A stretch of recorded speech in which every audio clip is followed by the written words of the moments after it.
ಜೊತೆಗೆ ನಾವೆಲ್ಲ ಹೋರಾಟ ಮಾಡಬೇಕು. ಅವರ ಹಕ್ಕುಗಳು ಕೂಡ ನಮ್ಮ ಹಕ್ಕು ಅಂತ ನಾವು ತಿಳ್ಕೊಂಡಾಗ ಮಾತ್ರ ಸಾಧ್ಯ ಆಗುತ್ತೆ. ನಾವೆಲ್ಲರೂ ಕೂಡ ಜೊತೆಗೆ ಹೋರಾಟ ಮಾಡಬೇಕು. ಇದು ಏನು ಈಗ ನಮ್ಮ ಸಹೋದರರಾದಂತ ಮುದ್ರಾಜ್ ಅವರು ಹೇಳಿದ್ರು, ಒಂದು ಬಿಜೆಪಿ ಆಯ್ತು ಇದ್ರ ಬಗ್ಗೆ ನಾವೆಲ್ಲರೂ ಸೇರಿ ಇದ್ದಾಗ ಮಾತ್ರ ಈ ಕಾರ್ಯಕ್ರಮ ಯಶಸ್ವಿಯಾಗಲು ಸಾಧ್ಯ. ಇದು ಮುಂದಿನ ದಿನದಲ್ಲಿ ಈಗ ಬರೀ ಸಾಂಸ್ಕೃತಿಕ ಕಡಿಮೆ ನಡೀತಾರೆ, ಮುಂದಿನ ಪ್ರಗತಿ ಮಟ್ಟದಲ್ಲಿ ಹೋರಾಟಗಳು ನಡೀತವೆ. ಇದು ಕೂಡ ನಾವು ಗೌರವಿಸೋಣ. ಇವತ್ತು ಪೌರ ಕಾರ್ಮಿಕರ ವಿಚಾರ ಅಂತ ಬಂದಾಗ ಇದೆಲ್ಲ ನೋಡಿದ್ರೆ ನಿಜವಾಗ್ಲೂ ಬಹಳ ದುಃಖ ಆಗುತ್ತೆ. ಪೌರ ಕಾರ್ಮಿಕರಲ್ಲೂ ಕೂಡ ಗೊಂದಲ ಮೂಡಿಸುವ ಕೆಲವರು ಮುಖಂಡರಿದ್ದಾರೆ, ಅವ್ರ ಬಗ್ಗೆ ನಮ್ಗೆ ಅಸಮಾಧಾನ ಇದೆ. ಇವತ್ತು ಅವರು ಬಾಡಿಗರು ಬೇರೆಯಲ್ಲ, ಪೌರ ಕಾರ್ಮಿಕರು ಬೇರೆಯಲ್ಲ, ಅವರು ಕೂಡ ನಮ್ಮಲ್ಲಿರ್ತಕ್ಕಂಥ ಅವಿಭಾಜ್ಯ ಅಂಗ ಅವರಲ್ಲ. ಅವರಿಲ್ಲದೆ ನಾವಿಲ್ಲದೆ ಅವರಿಲ್ಲ. ಅವರು ಕೂಡ ನಮ್ಮಲ್ಲಿ ಏನೋ ವೃತ್ತಿ ಧರ್ಮ, ಅದು ಪೌರ ಕಾರ್ಮಿಕ ಅನ್ನೋದು ಒಂದು ವೃತ್ತಿ ಅಷ್ಟೇ. ಆದ್ರೆ ನೀವು ಅವ್ರನ್ನೇ ಬೇರೆ ದೃಷ್ಟಿಕೋನ ನೋಡೋದು ಬಿಟ್ಟಿರ್ಬೇಕು. ನಾವು ಸಮಗಾರನ ನಾವು ಬೇರೆ ದೃಷ್ಟಿಕೋನ ನೋಡೋದು ಬಿಟ್ಟಿರ್ಬೇಕು.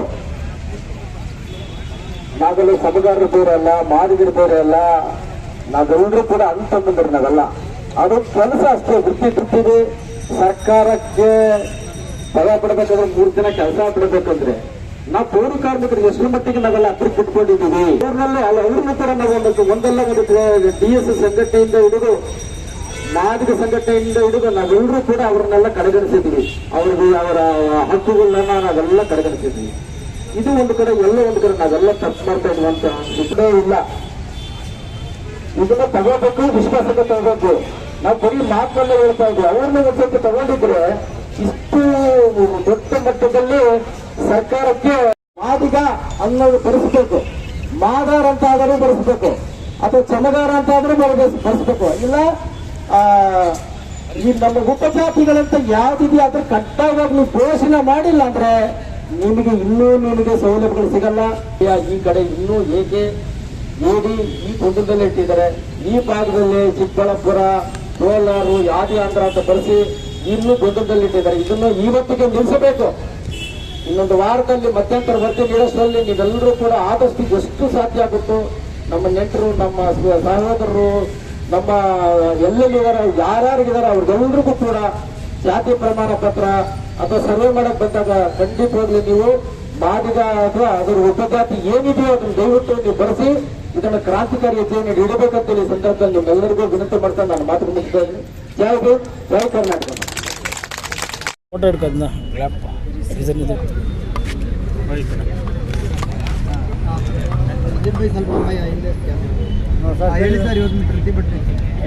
ಇವತ್ತೊಂದು ಪ್ರತಿಭಟನೆ ಒಳ ಮೀಸಲಾತಿ ಜಾರಿ ನಿನ್ನೆ ಮೊನ್ನೆದಲ್ಲ, ಕಳೆದ 30 ವರ್ಷಗಳಿಂದ ನಡೀತಕ್ಕಂಥ ಬೃಹತ್ ಮಟ್ಟದ ಐತಿಹಾಸಿಕ ಹೋರಾಟಗಳು.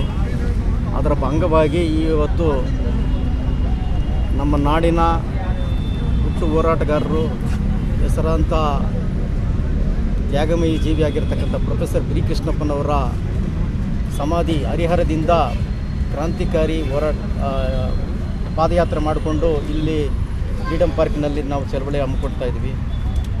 ಇದರ ಉದ್ದೇಶ ಒಳ ಮೀಸಲಾತಿ ಜಾರಿಗೆ ಆಗಬೇಕಂತೇಳಿ. ಈ ಜಾರಿಗೆ ಆಗಬೇಕಂತೇಳಿ ಈಗಾಗಲೇ ಮುಖ್ಯಮಂತ್ರಿಯವರು ಕೂಡ ಸಮುದಾಯನ ಅರ್ಥ ಮಾಡಿಕೊಂಡು ಮಧ್ಯಂತರ ವರದಿಯನ್ನು ಜಾರಿಗೆ ಮಾಡ್ತೀನಿ ಅಂತೇಳ್ಬಿಟ್ಟು ಈಗಾಗಲೇ ಘೋಷಣೆ ಮಾಡಿದರೆ ಅವರಿಗೆ ಈ ಸಂದರ್ಭದಲ್ಲಿ ಸ್ವಾಗತವನ್ನು ಕೋರ್ತಾ ಇದ್ವಿ. ಮೊದಲನೇದಾಗಿ ಒಳ ಮೀಸಲಾತಿದಿಂದ ಜಾರಿಗೆ ಆಗಿಲ್ಲ ಅಂದರೆ ಬಹುದೊಡ್ಡ ನಷ್ಟ ಸರ್ಕಾರಕ್ಕೂ ಕೂಡ ಆಗುತ್ತಂತ ಮನಗಂಡಿದೆ. ಈಗಾಗಲೇ ಸಮುದಾಯದ ಮುಖಂಡರು ಕೂಡ ಹೇಳಿಕೆ, ಪ್ರತಿಯೊಂದು ಹೆಜ್ಜೆದಲ್ಲಿ ಕೂಡ ಸಚಿವರು ಕೂಡ ಹೇಳಿಕೆ ಕೊಡ್ತಾ ಇದ್ದಾರೆ. ಎಲ್ಲ ನಮ್ಮ ರೈಟ್ ಬ್ರದರ್ಸ್ ಆಗಿರಲಿ ಅಥವಾ ನಮ್ಮ ಸಮುದಾಯ ಆಗಿರಲಿ ಎಲ್ಲರೂ ಕೂಡ ಇದನ್ನು ಸ್ವಾಗತಿಸಿದ್ದಾರೆ. ಇದೊಂದು ಕ್ರಾಂತಿಕಾರಿ ಸರ್ಕಾರ ನಡೆದಿದೆ. ಈಗಾಗಲೇ ಆಂಧ್ರದಲ್ಲೂ ಕೂಡ ಘೋಷಣೆ ಮಾಡಿದೆ, ಈಗ ಅನುಷ್ಠಾನ ಕೂಡ ಮಾಡಿದ್ದಾರೆ. ತೆಲಂಗಾಣದಲ್ಲಿ ಈಗಾಗಲೇ ಸರ್ಕಾರದಲ್ಲಿ ಅವರು ಈಗಾಗಲೇ ಹೇಳಿದ್ದಾರೆ, ಅದನ್ನು ಖಂಡಿತ ತರ್ತಾ ಇದ್ದಾರೆ. ಅದನ್ನು ಆದಷ್ಟು ಬೇಗನೆ ಇದನ್ನು ಶೀಘ್ರವಾಗಿ ಅನುಷ್ಠಾನಗೊಳಿಸಬೇಕು. ಯಾಕೆಂದರೆ ಈಗಾಗಲೇ ಸಾಕಷ್ಟು ವಿಳಂಬ ಆಗಿದೆ. ಸರ್ಕಾರದಿಂದ ಸಿಗಬೇಕಾಗಿದ್ದಂಥ ಮೂಲಭೂತ ಸೌಲಭ್ಯಗಳು, ರಾಜಕೀಯವಾಗಿ ಮತ್ತು ಸರ್ಕಾರದ ಉದ್ಯೋಗಗಳು ಎಲ್ಲ ಬೇರೆ ಬೇರೆಯವರ ಪಾಲಿಗೆ ಆಗಿದ್ದರಿಂದ ಈ ದೊಡ್ಡ ಮಟ್ಟ ಈ ಕ್ರಾಂತಿಕಾರಿ ಹೆಜ್ಜೆಗಳು ಹಿಡಿಯೋಕ್ಕೆ ಸಾಧ್ಯ ಆಗಿದೆ.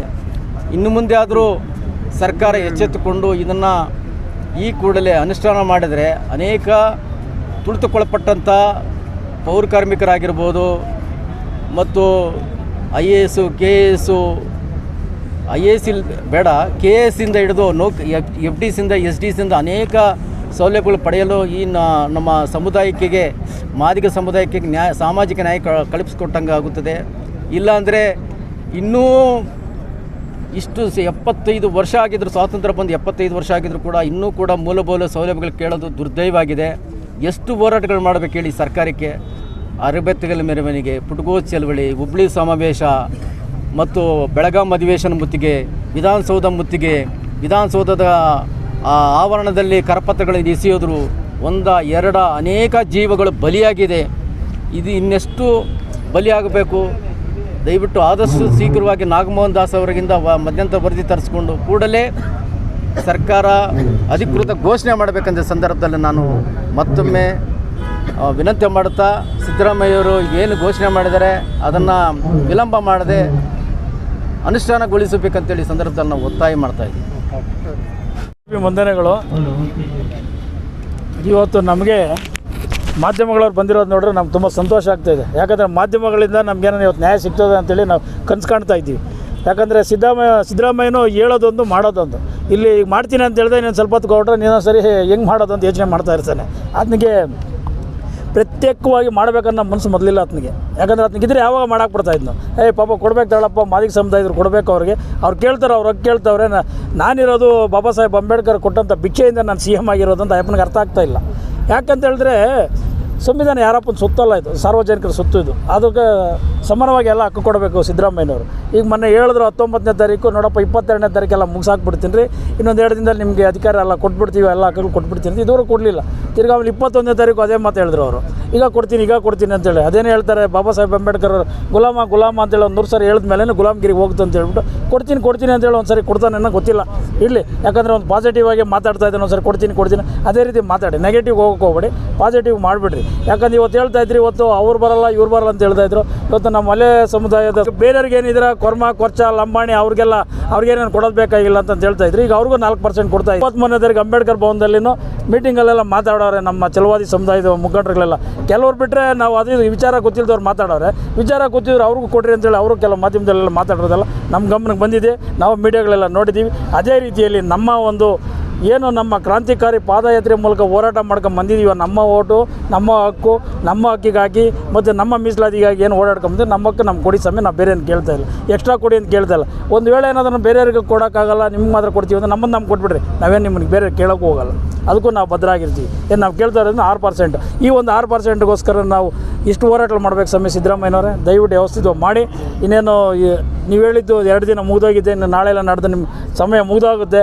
ಇನ್ನೇನು 3ನೇ ತಾರೀಕು ಒಳಗಡೆ ಇಲ್ಲ ಜಗಜೀರಾಮ್ ಜಯಂತಿ 5ನೇ ತಾರೀಕಿದೆ, ಅಷ್ಟರೊಳಗಡೆ ವ್ಯವಸ್ಥಿತವಾಗಿ ಮಾಡಿದ್ರೆ ನಮ್ಗೆ ಅನುಕೂಲ ಆಗುತ್ತೆ. ಆಮೇಲೆ ಈ ವಿಚಾರದಲ್ಲಿ ನಾನು ಮಾದೇವಪ್ಪನವ್ರಿಗೊಂದು ಅಭಿನಂದನೆಗಳು ಸಲ್ಲಿಸ್ತೀನಿ. ಯಾಕೆ ಸಲ್ಲಿಸ್ತಾ ಇದ್ದೀವಿ ಅಂದರೆ, ಬ್ಯಾಕ್ಲಾಗ್ ಹುದ್ದೆಗಳನ್ನ ಈಗ ಯಾವುದೇ ಕಾರಣಕ್ಕೂ ನಿಮ್ಮ ಹಕ್ಕು ಕೊಡೋವರೆಗೂ ನಾನು ಯಾರಿಗೂ ಕೊಡಲ್ಲ ಅಂತಂತೇಳಿ ಪತ್ರಿಕೆಗಳು ಹೇಳಿಕೆ ಕೊಟ್ಟವ್ರೆ, ಅವ್ರಿಗೆ ನಾನು ಅಭಿನಂದನೆಗಳು ಸಲ್ಲಿಸ್ತೀನಿ. ಯಾವುದೇ ರೀತಿ ನೀವೇನ ಆ ಹೇಳಿಕೆ ಕೊಟ್ಟಿಲ್ಲ ನಿಮ್ಮ ಮೇಲೆ ನಾವು ಅನುಮಾನ ಮಾಡಬೇಕಾಯಿತು ಸಮಾಜ ಕಲ್ಯಾಣ ಸಚಿವರಾದಂಥ ಮಾದೇವಪ್ಪನವ್ರನ್ನೇ. ಈಗ ನೀವು ಮಾಡಿರೋದು ಒಳ್ಳೇದಾಗ್ತದೆ. ಇನ್ನೊಂದು 2 ದಿನದಲ್ಲಿ ನಮ್ಗೆ ಅಧಿಕಾರ ಕೊಟ್ಬಿಟ್ರೆ ನಿಮಗೆ ಜೈಕಾರನ ಹಾಕ್ತೀವಿ, ಇಲ್ಲಾಂದರೆ ಧಿಕ್ಕಾರನ ಕರಿತೀವಿ. ಇದು ನಮ್ಗೆ ಅಧಿಕಾರ ಕೊಡಿ, ಇಲ್ಲಾಂದರೆ ಕುರ್ಚಿ ಖಾಲಿ ಮಾಡಿ. ನಮ್ಮ ಒಂದು ಅಜೆಂಡಾ ಇದೇ ಇರ್ತದೆ. ಈ ಒಂದು ವಿಚಾರದಲ್ಲಿ ನಿಮ್ಮ ಮಾಧ್ಯಮದ ಮುಖಾಂತರ ಹೇಳ್ತಾ ಇದ್ದೀನಿ, ಈ ವಿಚಾರನ ಸಿದ್ದರಾಮಯ್ಯನ ಮುಟ್ಟಾದ ಗಂಟ ಪ್ರಚಾರ ಮಾಡಿದ್ರೆ ನಮ್ಮ ಮಾದಿಗರ ಪರವಾಗಿ ನಿಮ್ಗೆ ಅಭಿನಂದನೆಗಳನ್ನು ನಾವು ಸಲ್ಲಿಸಿ ನಿಮಗೆ ಜೈಕಾರವನ್ನು ಹಾಕ್ತಾ ನಾವು ಕೈ ಮುಗಿದು ಕೇಳ್ಕೊತಾ ಇದ್ದು ನಮಗೆ ವಿಚಾರನ ಪ್ರಚಾರ ಮಾಡಬೇಕಂತ ಕೇಳ್ಕೊಡ್ತಾ ನನ್ನ ಜೈ ಭೀಮ್ ಜೈ ಬಾಲಾ ಅಂಬೇಡ್ಕರ್. ಓಕೆ.